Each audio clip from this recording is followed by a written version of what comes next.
Yuri Zavoyski is back in Black Ops 7 Zombies, aka none other than the Pentagon thief himself. So Treyarch literally are not stopping with the teasers. I don't know why these teasers were not released before the full reveal itself, which by the way I've not even managed to cover yet because they literally released like 90 minutes worth of blog. It's very overwhelming, but I'm currently working on all of that content, but being interrupted by this. But anyways, Treyarch posted on Twitter, we weren't the first to arrive in the dark ether. And then these are some notes from the prior person that we heard about, who had been sucked into the dark ether alongside, I guess, the Rec Room crew and the original characters, and he seemed to have come across the bear, and he wrote down in his notes, "Good thing I'm allergic to bees." Don't ask me where he found a pen, by the way. Then the other one says, "Beware, Van Dorm, never go here again. No, no, no, no." Now obviously there's been some massacres here, so he witnessed these tragedies. Then there's some text saying, "Poor bastard, deuce Vidania, pal, what I wouldn't give for a cheese dog." And then it shows the diner section of the map, and then there's a checklist, 2 cheese dogs, fries, and then I can't really make out what the other text says, and then it's got a love heart, and I think that says Earl, but I'm not exactly sure. Then there's a Russian note which confirms that Yuri is back, but I'll get onto that in a second. We then have this other note saying, "Haven't opened yet, might try tomorrow, wish me luck," showing the Origins mystery box that is back now on Ashes of the Damned. Then it shows one of the launch pads, and I guess the person being launched there. Then it shows this weird artifact that's on one of the podiums in the farm with these weird symbols on, saying "found last week, don't know what it does, don't want to find out, haunts my dreams, not that I sleep, sleep sounds nice." So obviously you can't rest in the dark ether. We don't know what this artifact is or what this obelisk is. I'm sure it's going to be involved in the main quest though, and has probably some sort of connection to the old ones or something. Then it shows the music cutter trap, doll, why, everywhere is death, I want to go home, I want to go home, I want to go home, etc, etc. Then in the bottom of the image it says don't, and the other word is scribbled out, which I can't really make out what it says. And then I think this is some of the infections from the bear. And finally we have another image that shows the truck, the old Tessie Wonder vehicle, saying who named it, and that's a good question. Who did name it? Was it the warden, the cowboy villain? It's got the skull on the front of it on the left. Then there's a big print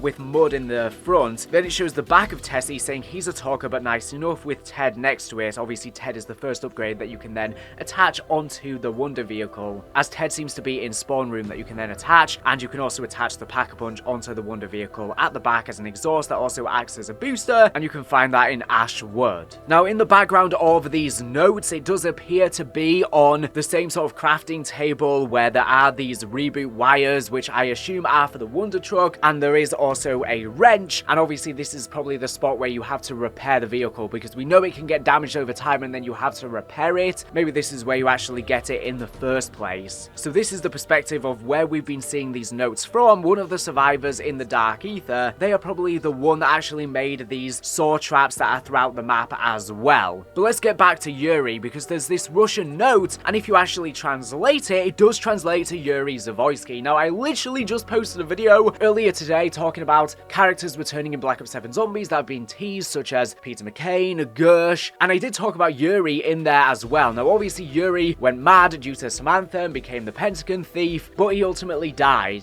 But this is probably an alternate version of Yuri, and this is probably the exact same person that was working at the new Ascension facility that we can see as one of the points of interest on the map. Now it's not exactly the original Ascension, it's more similar to the Cosmodrome from Black Ops 1's campaign / the launch multiplayer map that Ascension is based on, but it seems there were many different locations sucked into the dark ether, making up this culmination map that's sort of similar to Revelations from different alternative histories. So it seems like this alternative version of Ascension was also sucked into the dark ether. I'm wondering if this is from the same universe that the new Richtofen is from, that is from an alternative timeline where the Nazis won World War II, probably due to Group 935's advanced technology. That could be very well the case, and this is where Yuri is from, one of these Russian scientists from this alternative Ascension group. And the COD blog did mention with the bit about Ascension saying those hearing voices before reaching this world now speak of betrayal, sabotage, and scientific hubris. Greed and darker influences have prevented an Ascension. So the rocket didn't get to take off. I wonder if we're going to launch it in the Easter egg. It probably is tied to the rumored space station DLC map. Maybe that could even be DLC 1, considering it's been a big focus of the marketing. So most likely Yuri is the person that we heard before, where we got an intel radio talking about the rocket being frozen, etc. And that's because it got catapulted into the Dark Ether. I'm going to play that for you now. This is Senior Technician Onatov. I don't know what is happening.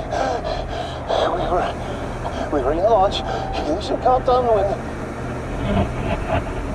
Whole facility, all of us, everything moved to this place. It was not earthquake, нет. This was something else. Man, Tavarish, gone into nothing. Rocket, frozen. How? Fire still burning under engines. No movement. Air taste of metal. Blood. Wait, нет. Something is out there. What is...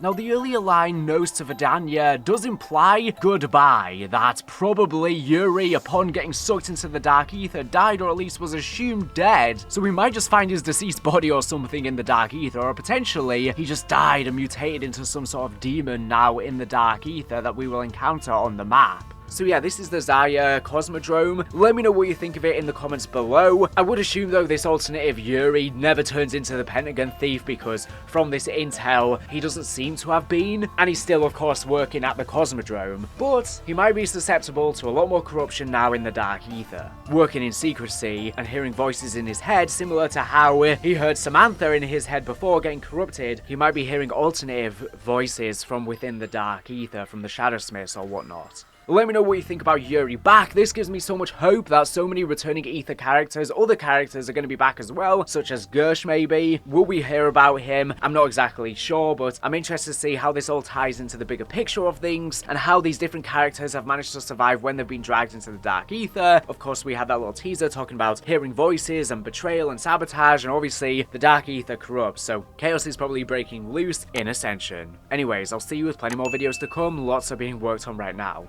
Bye. For the Ravager, that was a multi-part way of creating the audio. First, we started with our vocal session. We'll record pains, breathing, running, all those sorts of sounds. And we'll pitch and stretch and do other various effects. And we'll also layer in other elements, like we'll cut off a chunk of the monkey shrill, layer it in with the human vocalization, do some other magic, and you've got yourself a vocalization that ebbs and flows as it goes through.